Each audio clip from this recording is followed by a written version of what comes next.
ማዳኔም ደግሞ አራቀን ብለህ ይህንን እድል ስለሰጠህ ክብር፣ ምስጋና፣ ውዳሴ፣ አምልኮት ከምድር እስከ አርያም ድረስ ላንተ ይሁን።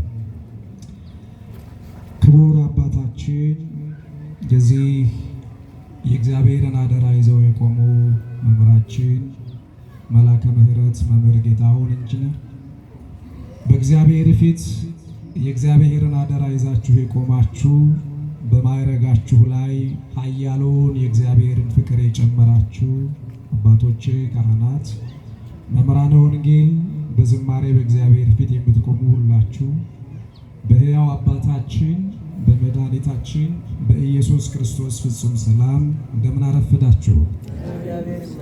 ደክሟችኋል እንዴ? እንደምን አረፈዳችሁ? ኧረ እንደምን አረፈዳችሁ? እንደምን ከረማችሁ? እንኳን አደረሳችሁ። እስኪ ያመስግኑት እግዚአብሔር። እንደ እግዚአብሔር ፈቃድና ቸርነት ትንሽ ደቂቃ ነው ከኔ ጋር ጊዜ የሚኖራችሁ። ሁሌም እንደምለው እኔ ቁሜ የምማር ተማሪ ነኝ። እናንተ ተቀምጣችሁ የምትማሩ የእግዚአብሔር ልጆች፣ የእግዚአብሔር ተማሪዎች ናችሁ። እንደምን አረፈዳችሁ? እንደምን ከረማችሁ? የጠራችሁ እግዚአብሔር የታመነ ነው። የሐዋርያው የቅዱስ ጳውሎስ መልእክት አንደኛ ቆሮንቶስ ምዕራፍ 1 ቁጥር 9 ላይ የሚገኝ የእግዚአብሔር ቃል ነው። ሐዋርያው ቅዱስ ጳውሎስ በቆሮንቶስ የነበረችን ቤተክርስቲያን ሊነግራት የወደደው ሊያስረዳትም ደግሞ የተነሳበት ዓላማ ነበር። የቆማችሁ ሰዎች ቁጭ በሉ። እዚህም ያላችሁ ወንበር ካለ ወንበር ፈልጉ። እስከ የሚያስቆም ዘርግቱ። በዛ ዘመን የነበሩ በቆሮንቶስ ያሉ ክርስቲያኖች እግዚአብሔር እያለ 12 ቤተ ጣዖቶችን አቁመው እግዚአብሔርን ያሳዝኑት ነበር። እግዚአብሔር በፍቅሩ ገልጦላቸው፣ እግዚአብሔር ከሰማይ ወደ ምድር መጥቶ ፈልጓቸው፣ እግዚአብሔር በዘላለም ማዳኑ የዘላለምንም ጽድቅ ገልጦላቸው ሰጥቷቸው፣ ደሙን አፍስሶላቸው፣ ስጋውን ቆርሶላቸው፣ ጠፍተው ባዝናው በነበረበትም ጊዜ ፈልጎ አግኝቷቸው ከዛሬ ጀምሮ ያለኔ እንዳትኖሩ፣ ከዛሬ ጀምሮ እኔ ያለ እናንተ እናንተ ያለኔ ሕይወት አይሆንም። ደግሞ ምድሪቱ አይታችኋታል። 5500 ዘመን ሰው ያለ እግዚአብሔር እኔም ደግሞ ያለ እናንተ ኑረናል። አይታችሁታል። እኔ የጎደለብኝ የለም። የጎደለባችሁ ያዘናችሁት፣ የተደበደባችሁት፣ በጨለማ የተያዛችሁት፣ በኃጢአትና በርኩሰት እስራት ውስጥ ያለፋችሁ እናንተ ናችሁ። ስለዚህ ከዛሬ በኋላ በፍቅሬ ወድጃችኋለሁ፣ በመውደዴም ፈልጊያችኋለሁ፣ ደሜን አፍስሻለሁ፣ ስጋዬን ቆርሻለሁ። እናንተ ልጆቼ እኔ አባታችሁ ልሆን በመስቀል ላይ ኪዳን ፈጽመናል የሚለውን ትእዛዝ በጳውሎስ አንደበት ሲነግራቸው፣ እሱ ግን እግዚአብሔርን እያሳዘኑ በየስፍራውና በየቦታው ሁሉ ቤተ ጣዖቶችን አቁመው እግዚአብሔርን ማሳዘን ጀመሩ። እግዚአብሔርም አዘነ። እግዚአብሔር ደስ አላለውም ነበር በዛ ሕይወት ውስጥ። እግዚአብሔር ደስ የሚለው እዚህም ስፍራ መጥተን ረግጠን በመመለሳችንም አይደለም። እናንተ ሸወዱ። እግዚአብሔር ደስ የሚለው እንደ ፍቃዱና እንደ ሐሳቡ የሆነውን የማዳን ጉዳይ ሰምተን ወደ መዳን ድል ሲኖረንና ከእግዚአብሔር ጋር ስንስማማ ብቻ። አንዳንድ ሰዎች አሉ ልቅሶ ቤት ሄዱ ይመስል ፊታቸውን አስልክተው እግራቸው ደርሶ ሲመለሱ ሁሉን አብሰው የሚመለሱ ይመስላቸው ሰዎች አሉ። እንደዚህ አይነት ቴዎሎጂ የለም። እንደዚህ አይነት የእምነት ትምህርትም የለም። እንደዚህ አይነት ትምህርት የሚያስተምር ካለ ቁጭ ብሎ መሬት የነካ ትምህርት ሊማር ያስፈልገዋል። ሰው ከእግዚአብሔር ጋር ሐሳቤ ከሐሳባችሁ መንገዴ ከመንገዳችሁ ፈቀቅ ብሏል ያለበት ዓላማ ብዙ የስፍራ የሚሄዱ ሰዎች ነበሩት። እንደ ሐሳቡ እንደ ቃሉ እንደ ሕይወት አድርገው የሚኖሩ ሰዎች ግን ስለጠፉ መንገዳችሁ ከኔ ሩቅ ሆነ ናቸው። እና ኦርቶዶክሳውያን ወገኖቼ በቆሮንቶስ ያሉ ሰዎች የእምነት መሰል ነገር ያከናውናሉ። የእምነት ካባ ለብሰዋል። ብዙ ዝማሬዎችንም ያቀርባሉ። ብዙ ነገሮችንም አዘጋጅተዋል። የጸሐፍት ፈሪሳዊ አይነት ጠባይ ይታይባቸዋል። በየስፍራው ይሰግዳሉ። ወገኖቼ በየስፍራው እንዳትሰግዱ እግዚአብሔር ይርዳቸው። ይሰግድ ሁሉ ብርክ ተብሎ ለተዘመረለት ለጌቶች ጌታ ለሆነው ለነገሥታት ንጉሣቸው ለሆነው ለነፍሳችን እረኛ ለሆነው ለበጎቹ ሲል ራሱን አሳልፎ ወደ መስቀል ሞት በፈቃዱ ወደ ሄደው ሞትን ድል አድርጎ ወደ ተነሳው የሁላችን መጠጊያ የሆነው የምስኪኖች ሁሉ አባት የሆነው ልዑል እግዚአብሔር ለእርሱ እየሰገድን ዘመናችን እንዲያልፍ እግዚአብሔር ይርዳ። ብዙ ስግደቶች እናስተውላለን። ብዙ ስግደቶች፣ አንዳንዱ ለስልጣኑ ቁጭ ብሎ አካባቢ፣ አንዳንዱ ለዘሩ፣ አንዳንዱ ለቋንቋው፣ አንዳንዱ ለጥቅሙ ሲሰግድ እናያለን። ሞኝ እንዳትሆኑ ወገኖች። ስለዚህ ሐዋርያው ቅዱስ ጳውሎስ እስኪ ሁላችሁም ይሄንን ድምጽ ከኔ ጋር ተናገሩ። የጠራኝ እግዚአብሔር በሉ እስኪ። ምንም አይሰማም። የጠራኝ እግዚአብሔር፣ የጠራኝ እግዚአብሔር፣ የጠራኝ እግዚአብሔር የታመነ ነው። ምን ያለ ነው? እስኪ ሴቶች ብቻ ድምጻችሁን ከፍ አድርጉልኝ። የጠራኝ እግዚአብሔር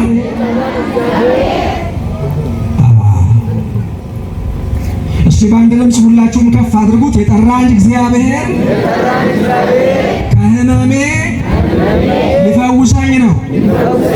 የጠራኝ እግዚአብሔር ከመከራዬ ሊያሳርፈኝ ነው።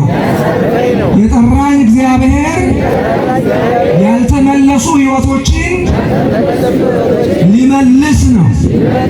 የጠራኝ እግዚአብሔር ጨለማዬን ሊያበራው ነው። የጠራኝ እግዚአብሔር ፍቅሩን ሊገልጥልኝ ነው። የጠራኝ እግዚአብሔር እንደማይተወኝ፣ እንደማይዘነጋኝ፣ እንደማይረሳኝ ከእንቅልፌም ጨምሮ ሊቀሰቅሰኝ የታመነ ነው። ብዙ ተስፋ የቆረጠ ሰው ነው ማለት በብዙ መከራ ውስጥ ልታልፉ ትችላላችሁ። እኛ እዚህ ቆመን የምናስተምራቸው ሰዎች በብዙ ስቃይ ውስጥ እናልፋለን። የወንጌል ሕይወት ይሄ ነው። በብዙ ምጣድ በሰማበት ሕይወት ውስጥ እናልፋለን። የክርስቶስ ሕይወት ይሄ ነው። ስንዘምር ነጭ ስንለብስ ስንሰብክ ሁሉ የሞላ እንዳይመስላችሁ። እንደሱ ከሆነ ከክርስቶስ አይደለንም። ብዙ ሰው የሚሸወደው፣ ብዙ ሰው መንገዱን ስቶ ወደ ሌላ ስፍራ የሚሄደው ሁሉ አልጋ በአልጋ የሚሆን ይመስለው። ክርስቶስ ጋር ስትሆኑ ዓለም ከእናንተ በስተጀርባ ነው የሚሆነው። ክርስቶስ ጋር መሆን ስንጀምር ያኛው ዓለም ነው ወደኛ የሚቀርበው እንጂ ይሄኛው ዓለም ሌላ ጦር ነው የሚያውጅ እና ብዙ ሰዎች ሲያማረሩ፣ ብዙ ሰዎች ብዙ ነገር ሲያቀርቡ፣ ብዙ ሰዎች ጸሎት ሳይሰማ፣ ብዙ ሰዎች ከዚህ ጭንቅና ጨለማ መቼ ይሆን እግዚአብሔር የሚገላግለ፣ ብዙ ሰዎች መቼ ይሆን ደግሞ እንደ ሰው ቀና የሚሉ ሰዎች አሉ። ወገኖቼ በዚህ ምድር ላይ ቀና ማለት ሳይሆን በአባታችሁ ፊት ቀና ብላችሁ የምትሄዱበትን ዕድል እንዲሰጣችሁ እግዚአብሔር ይርዳችሁ። ደግሞ አንዱ መስመር በዚህ ዓለም ላይ ስንኖር ይሄኛው የኛ የተባለው ዓለም የኛ ያልሆነው ዓለም ጦር ማወጁን አውቀን ከአባት ጋር ያለውን ሕይወት አጥብቆ መያዝ ላይ ነው ወገኖቼ። ስለዚህ የጠራችሁ እግዚአብሔር በዚህኛው ዓለም ሳይሆን በዛኛው ዓለም ያለውን የሚጠፋውን ሳይሆን የማይጠፋውን የዛሬውን ሳይሆን የዘላለሙን አስቦ ደግሞ ሊያነቃችሁና በዘላለም ፍቅሩ ሊወዳችሁ እንደመጣ ይህንን ልብ ብላችሁ እንድታስቡት መንፈስ ቅዱስ ይርዳችሁ ወገኖቼ። ሐዋርያው ቅዱስ ጳውሎስ በቆሮንቶስ የነበረችው ቤተክርስቲያን በጣም ፈተና ወርዶባት ክርስትና ሕይወትን ደግሞ ዝሎ የብዙዎቹ ሕይወት በየስፍራውና በየኮረብታው ሲሰግዱ አስተዋላቸው። ጳውሎስ ብዕሩን አነሳ፣ መንፈስ ቅዱስ ቀሰቀሰው። አሁን ሕዝቡ መንገድ ስቷናል። ሕዝቡ ምን ብሏል ወገኖቼ? ሕዝቡ ምን ብሏል?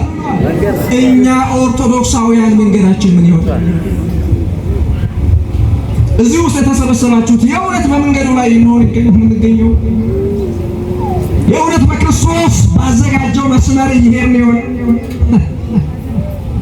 የእውነት የመዳን ጥሪው እንደደረሰ የዘመኑን መሰብሰብ ደግሞ ጊዜው ዋዜማ ላይ እንደሆነ አውቀን የእውነት በመስመሩ እየተጓዝን ይሆን?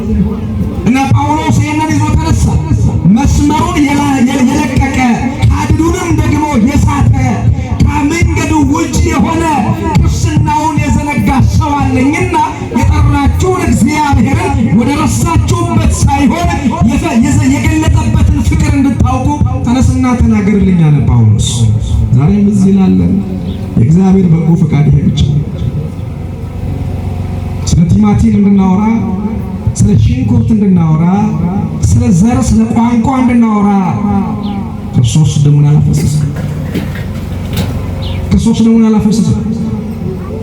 ክርስቶስ የመከራ መስቀል ተሸክመዋል። ስለ ቋንቋችንና ስለ ነገዳችን እንድናወራ በቋንቋ በላይ የሆነ ፍቅሩን ገልጧል። በመስቀል ላይ ተናግሯል።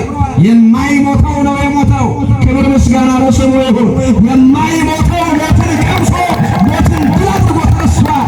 ከእንግዲህ በኋላ ሞት ሆይ መውጊያ የታለ ብለን የምንዘምርበትን ስልጣን ነው የሰጠው።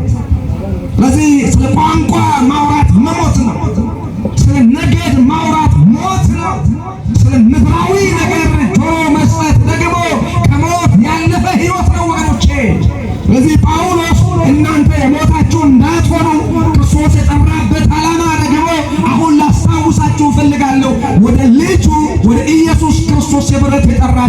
እግዚአብሔር የታመነ ነው። አንደኛ ቆሮንቶስ ምዕራፍ 1 ቁጥር 9 ላይ ወደ ኢየሱስ ክርስቶስ ህብረት ምን ያላችሁ የጠራችሁ። እስኪ ወደ ኢየሱስ ክርስቶስ ህብረት በሉ።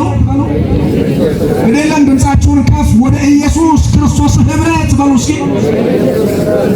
የጠራን እግዚአብሔር ምን ያለ ነው?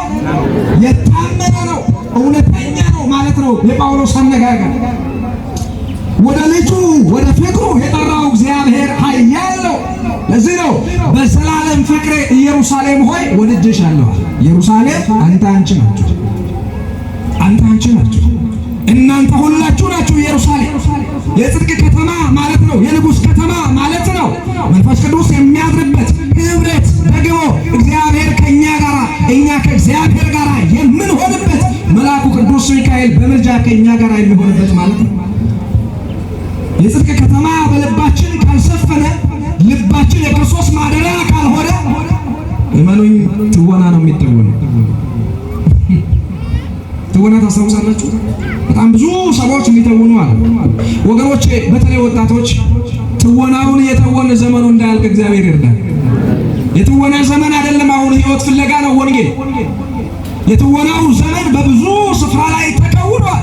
ብዙ ድራማ ተሰርቷል። በእኛም ዘመን ብዙ ትወና ያለን። አሁን ከትወናው ወጣ ብሎ ህይወቱን መለማመድ፣ የክርስቶስን ፍቅር መከተል፣ የማዳኑን ጉዳይ መስማት፣ የወንጌልን ጉዳይ ህይወት ማድረግ፣ የዛን ጊዜ ወደ እርሱ ህብረት ውስጥ መኖር እንጀምራለን። አብርሃም ምን ታስታውሳላችሁ? በታሪኩ አንድ የሰራው የዘመን ቤት ያልነበረው ሰው ነው። ከእግዚአብሔር ህብረት ጋር የተጣበቀ ሰው በድንኳን ሆኖ የማያልፈው የማይጠፋው የዘላለም እግዚአብሔር ማዳን ደግሞ የመገብከኝ አንተ ፍቅርህን ነው እያለ ምድራዊን እንጀራን እየቆረሰ ለድሃ ይሰጣል። እኛ ከድሃው እየቀማን እኛም ቤት እንሰራለን። አብርሃምን በታሪክ ስትመለከቱት በድንኳን ኖረ ይላል እንጂ የሚያህል ፎቅ ሰራ አይልም። በዘመኑ እግዚአብሔርን እያገለገለ ድሃ እየመገበ ቤተክርስቲያን ወንጌል ድሆችን ልትመግብ የግዴታዋ ነው ወገኖቼ። አሁን ሁላችን ደይተናል። ከጥቁር ለባሾቹ ጀምሮ እስከኛ እስከታች ያላችሁት ደይተናል። የድቃቂ ሳንቲም እንዳይመስላችሁ። ክርስቶስን የመከተል ያለመከተል ድህነት ወርሶናል። እኔ ሀገረ ስብከት ላይ ይሰራል። ድህነቱ የተጠናወተ መሆናችን ገንዘብ ነው የሚታየን እንጂ ክርስቶስ ገንዘብ እንዳደረገን ረስተነዋል። ምናልባት እዚህ ውስጥ ያላችሁ እግዚአብሔር ተናገረኝ ብለን ለምሳሌ ዝግጁ እንድንሆን ብቻ ነው እግዚአብሔር ዓላማ። ይቀራል። የሰማችሁኝ ነው። ይቀራል። የሰበሰብነው ብዕል ይበላዋል። የሰራንበት የመለቀሻችን ይሆናል። ወገኖቼ ታያታለህ እንጂ አትበላትም። ቃሉ ይፈጽማል። እግዚአብሔር ያደርጋል። እግዚአብሔር ታማኝ ነው። እግዚአብሔር ለቃሉ አይዋሽም። እግዚአብሔር ለድሃ በጎቹ ራሱን አሳልፎ ሰጥቷል። ስለዚህ አብርሃም በድንኳን ቤት ሲኖር ትልቁን ቤቱን ይሰራ ነበረ። እኛ ደግሞ ትልቁ ቤት ላይ ተቀምጠን ትልቁን እግዚአብሔርን አጥተን ለመኖር ቆርጠን የተነሳን ይመስላል። ትልቁን እግዚአብሔር ይዛችሁ በትንሿ ጎጆዎቻችሁ እንድትደምቁ እግዚአብሔር ይርዳችሁ። ትልቅ ቤት ትልቁ እግዚአብሔር ከሌለበት ረፍት ነው። ትልቅ መስሪያ ቤት ትልቁ አእምሮ መስራት ካልቻለ ዋጋ የለውም።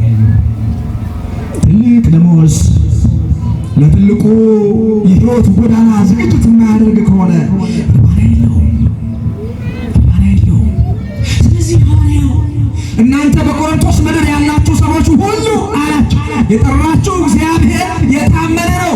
ከጨለማ ወደሚደነቅ ብርሃኑ ዘወር እንድትሉ እግዚአብሔር ጠርቷችኋል።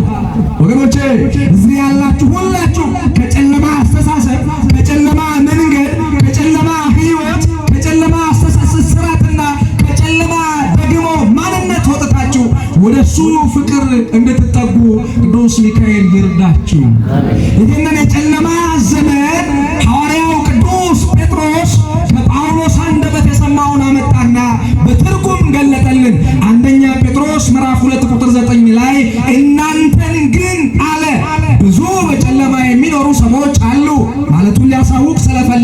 እናንተን ግን ከጨለማ ወደሚደነቅ ብርሃኑ የጠራችሁ የእግዚአብሔርን በጎ ፈቃድ እንድታውቁ የተመረጠ ትውልድ፣ ቅዱስ ሕዝብ፣ ለርስቱ የተለየ ወገን ናችሁ፣ የእግዚአብሔር ልጆች ናችኋል። ክብር ምስጋና ለስሙ ይሁን። እናንተን ግን የእግዚአብሔር ወዳጆች፣ በደሙ የተቤዣችሁ ልጆች፣ ለስሙ ምስክር ልትሆኑ የጠራችሁ ልጆች፣ የሚያልፈው ዓለም ላይይዛችሁ የማያልፈው ዓለም የተዘጋጀላችሁ መስያኖች።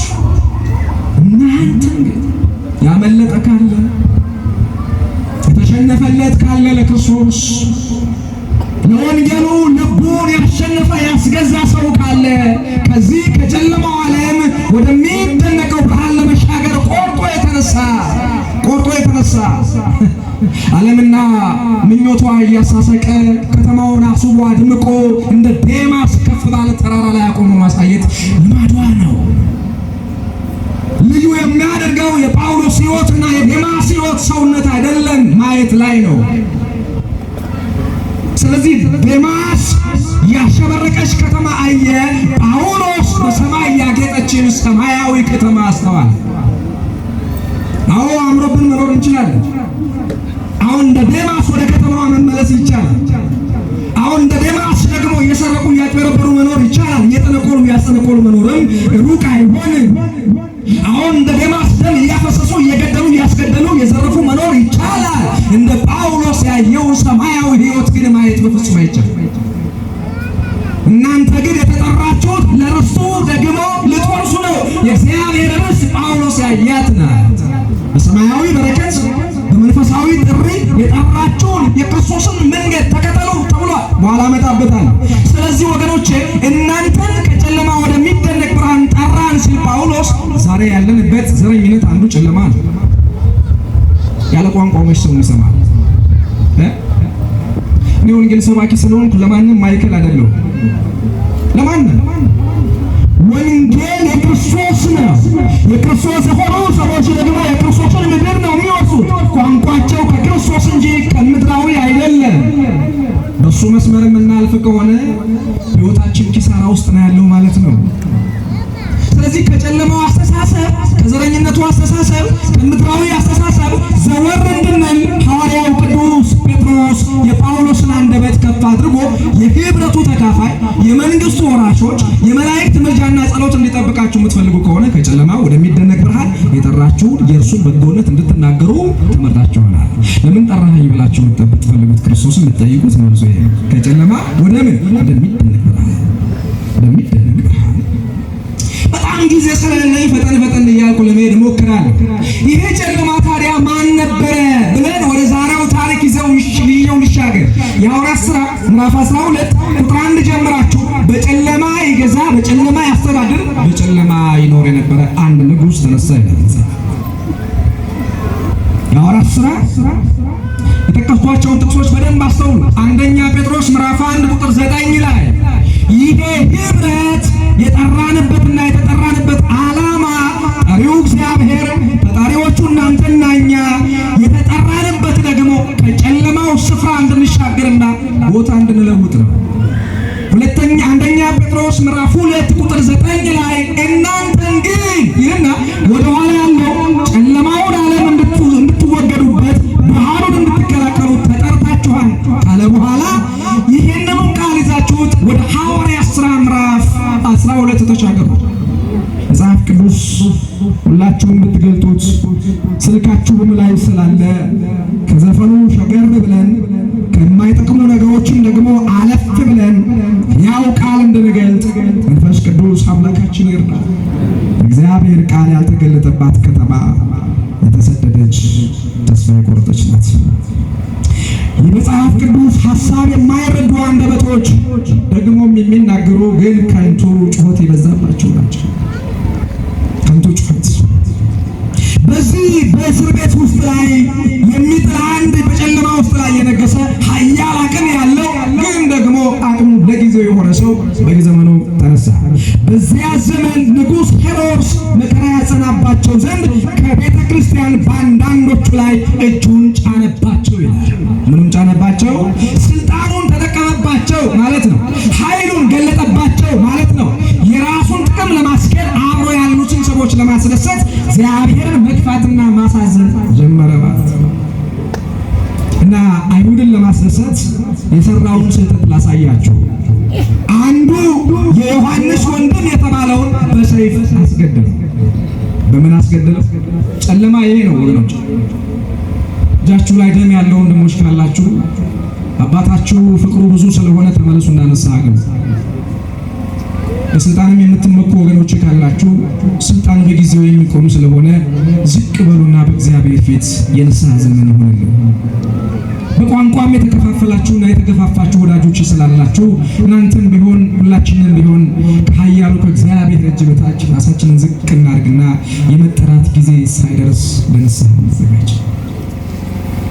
በቂም ያረገዘ ልብ ካለ ልባችን አብጦ እንደ ተራራ የሆነ ሕይወትም ካለ ተራራው ደግሞ ዝቅ ይበል ኮረብታው ይሙላ የሚል የነብይ ቃል ስብከት ያለን ሰዎች ስለሆን ዝቅ እንበልና ለንስሐ ዝግጁ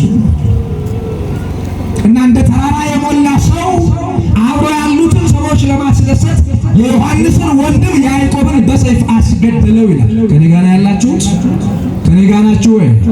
እግዚአብሔር መንፈስ ቅዱስ ከእናንተ ጋር ይሁን። ያዕቆብ ከሞተ በኋላ አብሮ የሚያገለግለው ቅዱስ ጴጥሮስን ደግሞ በስልጣኑ ጨብጦ ይዞ ወደ ወህኒም ደግሞ ይሄ ሰው አጋዘውና አሳሰረው።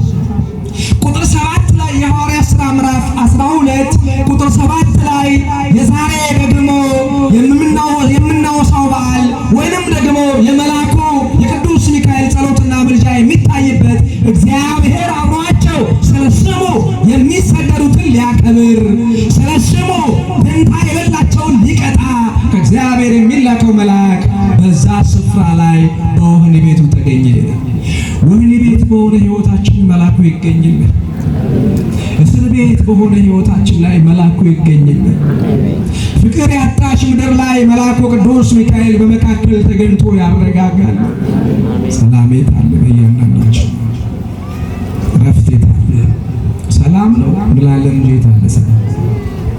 ሁሉ ሰላም እንላለን፣ ሁሉ ጥሩ ነው እንላለን። ታለ ጥሩ ይሁን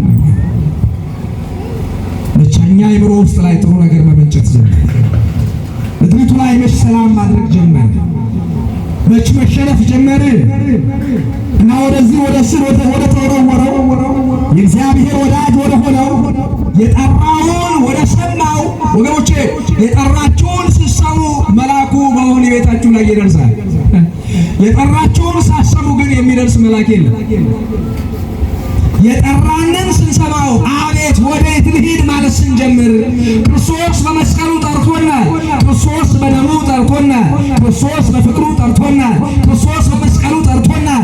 ክርስቶስ በመግረፋቱ ጠርቶናል። ክርስቶስ በማዳኑ ጠርቶናል። ክርስቶስ በዘላለም ማንነቱ ገልጦ ራሱን ሰጥቶ በረት ላይ ተኝቶ ጠርቶናል። ክብር ምስጋና ለስሙ ይሁን።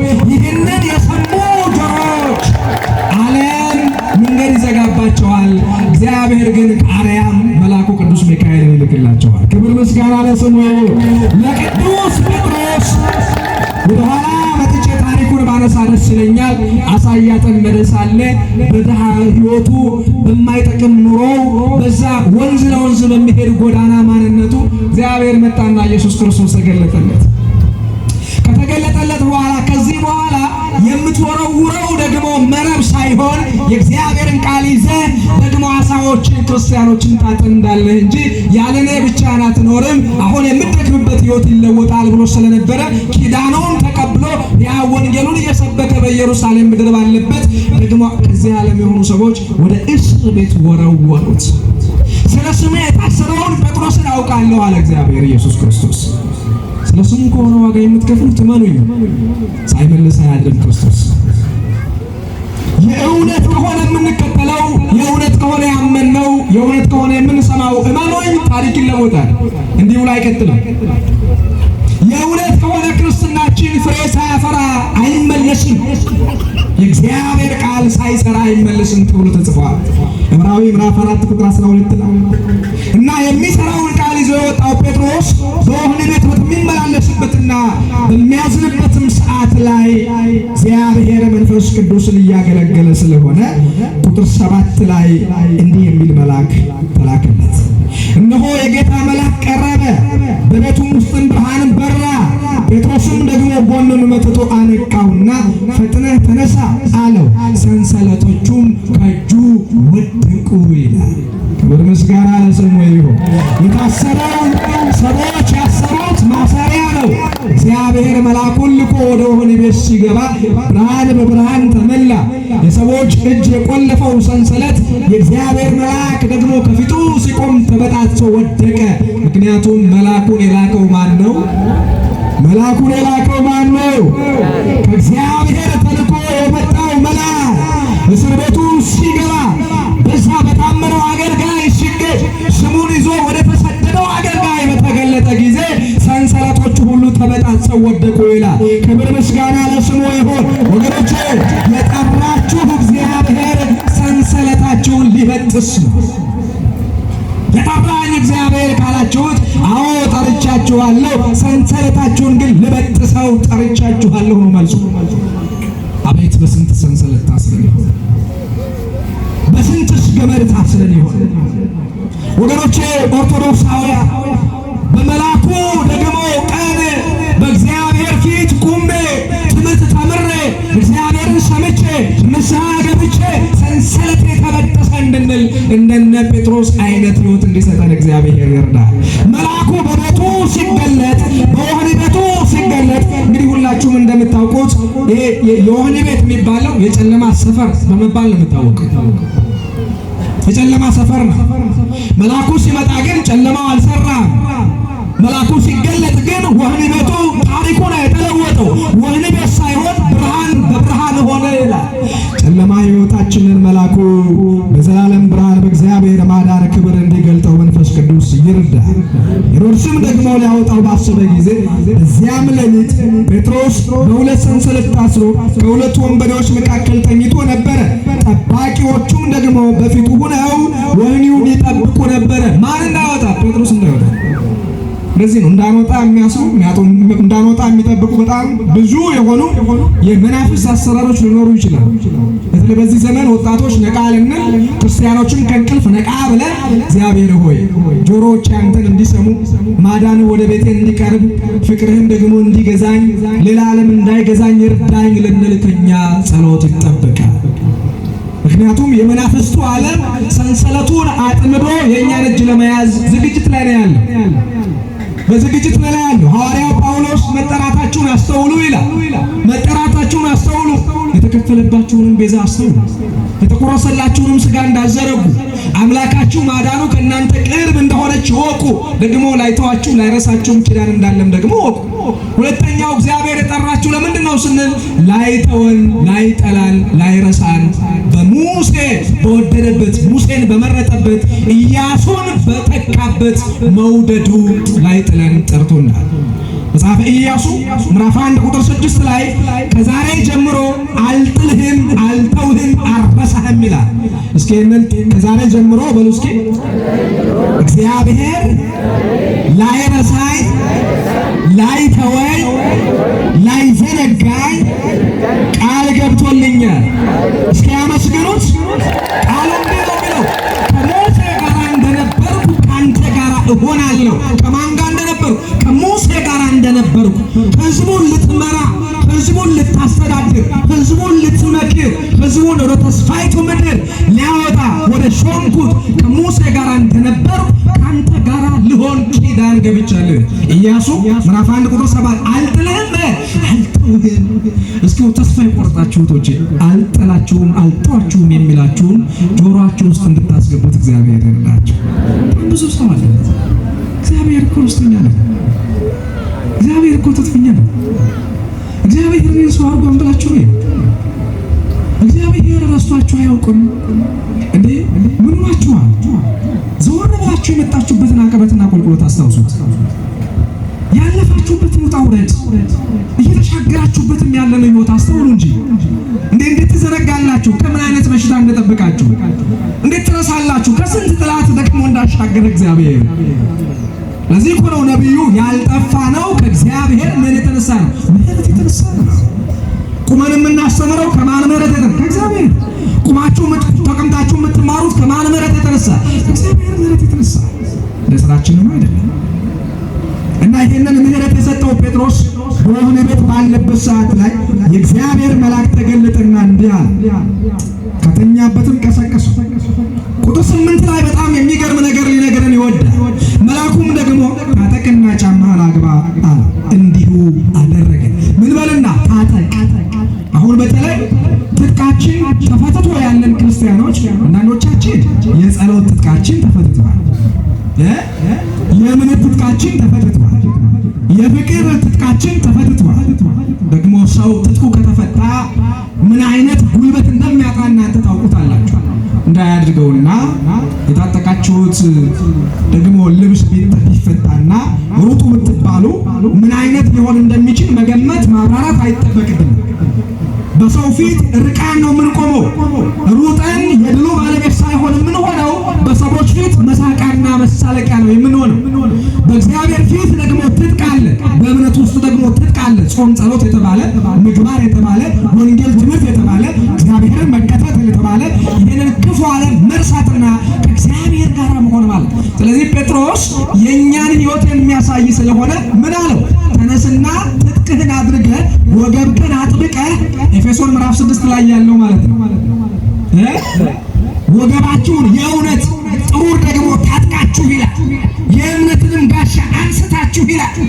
የሚንቦለቦለውን የጠላትን ፍላጻ ደግሞ የምትቆርጡበትን ስለት ያለው እምነት ይዛችሁ የወንጌልን ጫማ ተጫምታችሁ ይላል።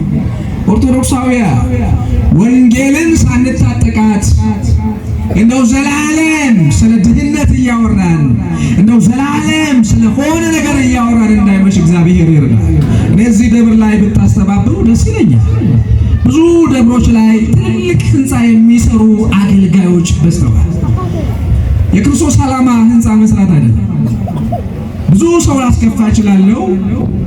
ክርስቶስ ከሚከፋው እኛ እርስ በርስ ከፍቶን ብናልፍ የተሻለ ነው። የክርስቶስ ዓላማ ህንፃ ማነጽ አይደለም። የቤተ ክርስቲያን ዓላማ ድንጋይ በድንጋይ ላይ መደራረብ አይደለም። የቤተ ክርስቲያን ዓላማ 100 ሱቅ 200 ደግሞ የሚበዙ ሱቆችን መደርደር አይደለም። የክርስቶስ ዓላማ የደም ጠብታ የፈሰሰበትን ህዝብ ከጨለማ ወደሚደነቅ ብርሃን ማሻገር። የወንጌል ዓላማ የክርስቶስ ጥሪ የእግዚአብሔርን ማዳን ነግሮ ከሞት ወደ ሕይወት ማሻገር ነው።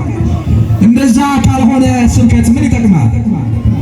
እንደዛ ካልሆነ አገልግሎት፣ እንደዛ ካልሆነ ቤተክርስቲያን በየስፍራው መሰራቷ ምን ይጠቅማል? አይጠቅምም፣ አይረባም። ወገኖቼ ሰው ከጨለማው፣ ሰው ከጣዖቱ፣ ሰው ከዘረኝነቱ እኔ የእግዚአብሔር ነኝ ማለት እስካልጀመረ ድረስ ህንፃ የኛ ሊሆን አይችልም። ህንፃ ሥላሴ ክርስቶስ የሞተለት ሰው ፍቅሩን እንደገለጠለት እንደተወደደ ደግሞም በዘላለም ጥሪውን እንደጠራው ያልገባው ክርስቲያን ይዘን ደግሞም በጨለማና በጥንቆላ የሚተተበተብ ክርስቲያን ይዘን ህንፃ ብናንጸው አይረባም፣ አይጠቅምም፣ አይጠቅምም ወገኖች። እዚህ ቦታ ላይ ግን ይገባቸዋል የሚጠቅመውን ነገር ማድረግ። አገልጋዮቹ እንዳይራቡ እንደ አንድ አገልጋይ አደራ ማለት እፈልጋለሁ። የክርስቶስን ወንጌል የያዙ አገልጋዮች ሊራቡ አይገባም። የክርስቶስን ወንጌል የያዙ ሰዎች ደሞዛቸው ሊያንስ አይገባም። እነሱ ስራቸው ወንጌል ማብዛት፣ ወንጌል መስጠት።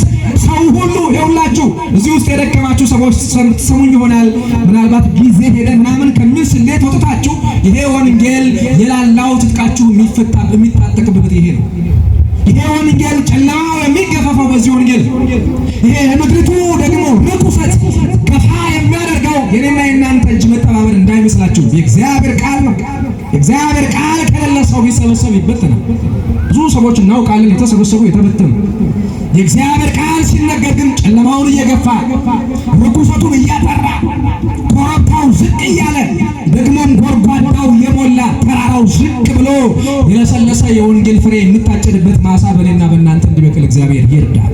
ስለዚህ ጴጥሮስ ስለዚህ ወንጌል ተነስቶ ስለነበረ የእግዚአብሔር መልአክ መጣና በጨለማ ስፍራ ላይ ለወጠው፣ ገለጠውና አሁን ከዚህ በኋላ ጫማህን አድርግ፣ ከዚህ ስፍራ ያንተ አይደለም፣ እግዚአብሔር ልኮኛል አለ። እግዚአብሔር ልኮላችሁ ወደ ቤታችሁ እንዲገባ መልአኩ ይርዳችሁ። አሜን በሉ። እግዚአብሔር ከእናንተ ጋር ይሁን። ሶስተኛው እግዚአብሔር የጠራን ምንድነው ብላችሁ በደንብ ካሰባችሁት በዘላለም ክብሩ ሊያድናችሁ፣ በዘላለም ክብሩ ሊያድናችሁ። መዝሙር 91 ቁጥር 1 ላይ እግዚአብሔር ማዳኑን ሲገልጥ ለታመኑ ክርስቲያኖች ተቀብለውት ለሚኖሩ እንዲህ ይላል፣ በልዑል መጠጊያ የሚኖር እግዚአብሔር ኃያል ክንዱ የሆነበትንም የሚያውቅ ሰው። መዝሙረኛው ዳዊት ከብዙ መከራ ያሻገረበትን የዘመረውን ልንገራችሁ።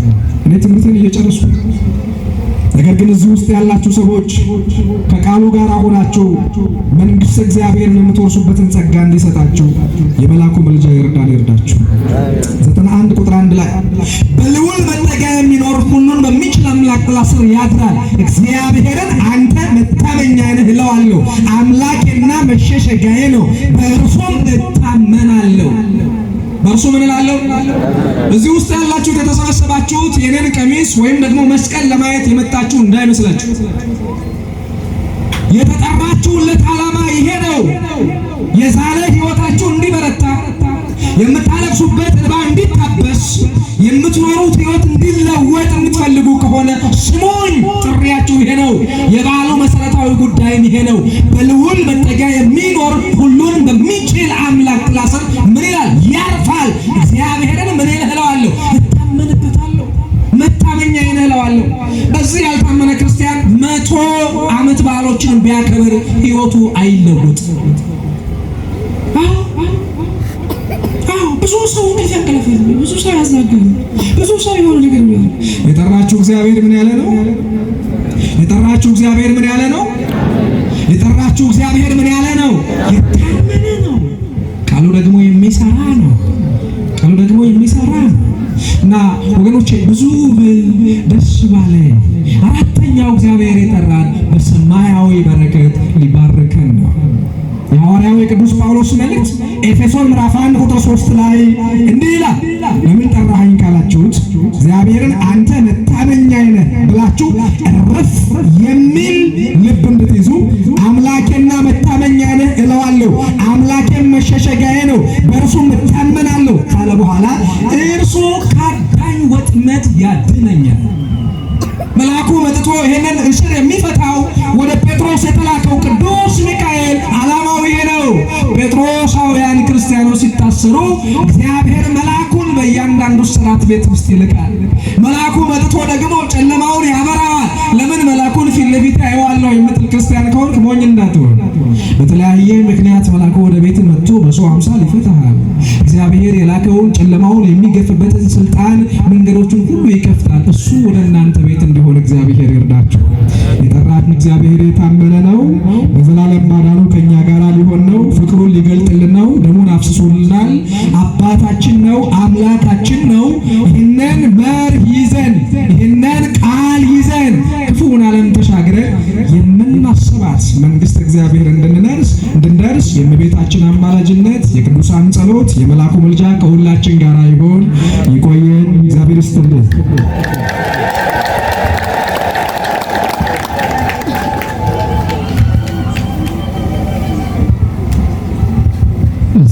ካላችሁ በደንብ ነገሩና ዘበና መስሉ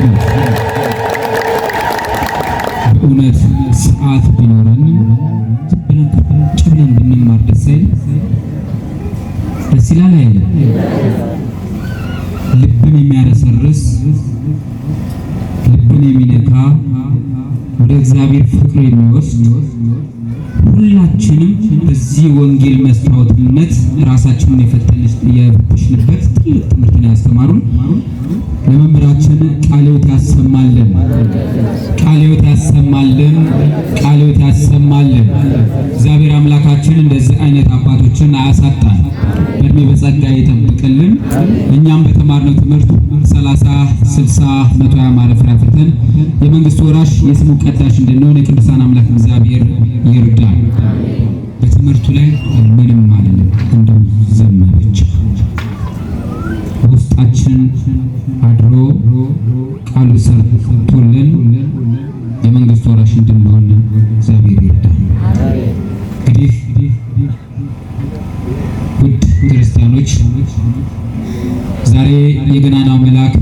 ቅዱስ ሚካኤልን ዓመታዊ ክብረ በዓል ስናከብር ሁላችንም የምንባረክበት፣ ሁላችንም የምንቀደስበት፣ ተማጽነን እንባችን የሚታበስበት፣ ወደ ቀድሞ ክብራችን የምንመለስበት ስለሆነ ሁላችሁም ቃሉን በልቦናችሁ ይዛችሁ ዝማሬውን በልቦናችሁ ጽላት ላይ ጽፋችሁ እንድትሄዱ መልእክታችንን እናስተላልፋለን። ከዚህ በመቀጠል ከቀሲስ አሸናፊ ገብረ